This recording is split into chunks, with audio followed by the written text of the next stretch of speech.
বান্দা ওই নিয়ামত, যে নিয়ামতের শুকরিয়া আদায় করবা, যে নিয়ামত আমি আল্লাহ দিয়েছি, আমি আল্লাহ তোমাদেরকে কতই না নিয়ামত দিয়েছি, আমি আল্লাহ তোমাদেরকে ক্ষমতা দিয়েছি, শুকরিয়া আদায় করো। কেননা আমি আল্লাহ জমিনের মধ্যে লক্ষ কোটি মানুষ, তাদের মধ্য থেকে যাচাই বাছাই করে তোমাদেরকে ক্ষমতার চেয়ারে বসাইলাম। লক্ষ কোটি মানুষের মধ্য থেকে যাচাই বাছাই করে তোমাদেরকে কোটি মানুষের প্রতিনিধি হিসেবে বানাইলাম। এই বান্দা এই নিয়ামতের শুকরিয়া আদায় করো।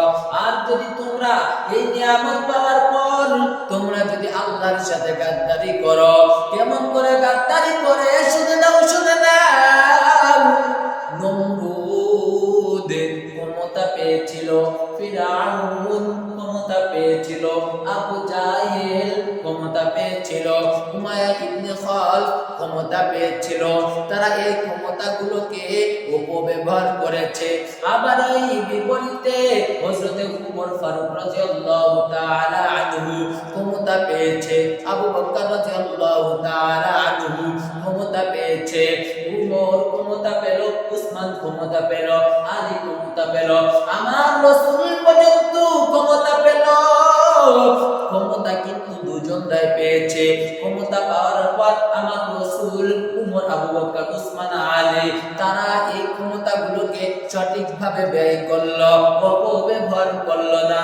আল্লাহ যেভাবে চালাইতে বলেছে এইভাবেই উমর ফারুক রাদিয়াল্লাহু তাআলা আনহু ক্ষমতা চালিয়েছেন, আবু বকর চালিয়েছেন, উসমান, আলী চালিয়েছেন, আমার রাসূল চালিয়েছেন। আবার নমরুদ, ফিরআউন, কারুন, উমাইয়া ইবনে খালফ তারা আল্লাহর ক্ষমতা পাওয়ার পরে নিজেদেরকে খোদা বলে দাবি করে বসলো। এ মুসলমান আল্লাহর গোলাম, আমার আল্লাহ তাদেরকে ক্ষমতা দিয়েছিলেন এই জন্য যে এই ক্ষমতা দেওয়ার কারণে খোদা বলে দাবি করবে তা নয়, নিজেদেরকে বড় দাবি করবে তা নয়। কেননা যে আল্লাহ ক্ষমতার চেয়ারে বসাইতে পারে, আবার ওই ক্ষমতার চেয়ারে থেকে লাথি মেরে বের করে দিতে পারে কিনা। যে আল্লাহ সম্মানের চেয়ারে বসাই, ওই আল্লাহ আবার বেইজ্জতি চেয়ারেও বসায়া দেয়। এই বান্দা, কেননা আল্লাহ পাক বলেন ওয়া তুইজ্জু মান তাশা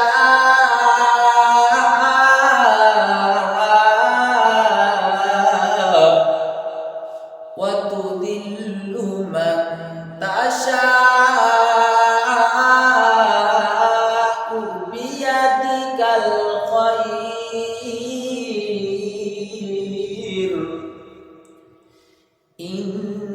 ইন্নাকা আলা কুল্লি শাইইন কাদির।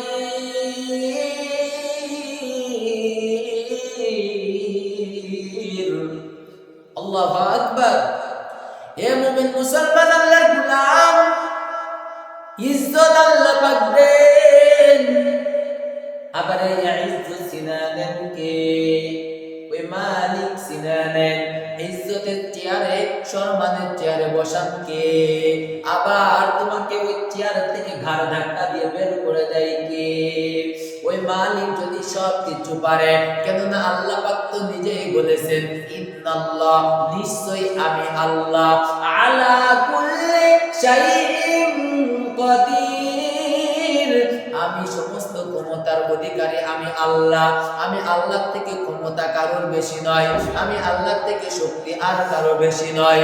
এই মুমিন মুসলমান আল্লাহর গোলাম, এরে ভাই একটু চিন্তা করিয়া দেখো, জমিনের মধ্যে আমার আল্লাহ তোমাদেরকে ক্ষমতা দিয়েছেন। এই ক্ষমতাগুলো যদি তোমরা সঠিকভাবে ব্যয় করো, ইনসাফভাবে ব্যয় করো, জুলুম না করো, অত্যাচার না করো, নির্যাতন না করো, গুম না করো, তোমরা যদি সবাইকে যদি সম্মান করো, তোমরা যদি সবাইকে ভালোবাসো, মহব্বতের টান দিয়ে কলিজার মধ্যে নিয়ে আসো, তাহলে শুনে নাও, শুনে নাও, আমার বাংলার মুসলমানদের কারণে, আলেম ওলামাদের কারণে, আলেম ওলামাদের মুখের কারণে তোমাদের সম্মান আমার আল্লাহ আরো বাড়ায় দিবেন।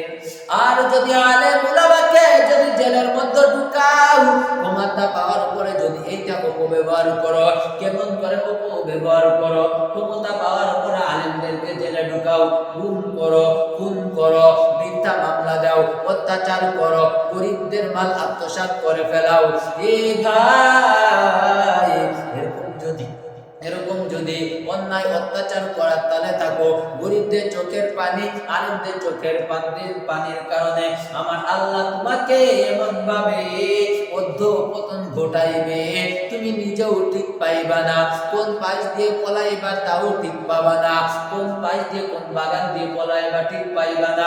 ঘরের মধ্য থেকে নিজের একটা টাকাও নিতে পারবা না, একটা কাপড়ও নিতে পারবা না।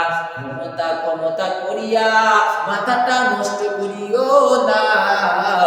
ক্ষমতার চিন্তা বাদ দিয়ে আল্লাহ যে নিয়ম কানুন দিয়েছে, যে কোরআনে যে রাজনীতির কথা বলেছে, যে কোরআনের মধ্যে সংবিধান চালানোর কথা বলেছে, কেমনে রাষ্ট্র গড়াইবা, কেমনে সমাজ গুছাইবা, কেমনে তুমি পুরো পৃথিবীকে চালাইবা, কোরআনের মধ্যে আল্লাহ পাক দিয়েছেন।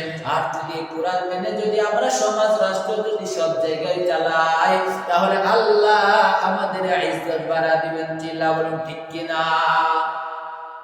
এজন্য আমাদের দরকার প্রতিটা সমাজে, রাষ্ট্রে, সংসদে, সব জায়গায় আল্লাহর কোরআন বাস্তবায়ন করতে। সকলের রাজি আছে তো ইনশাআল্লাহ?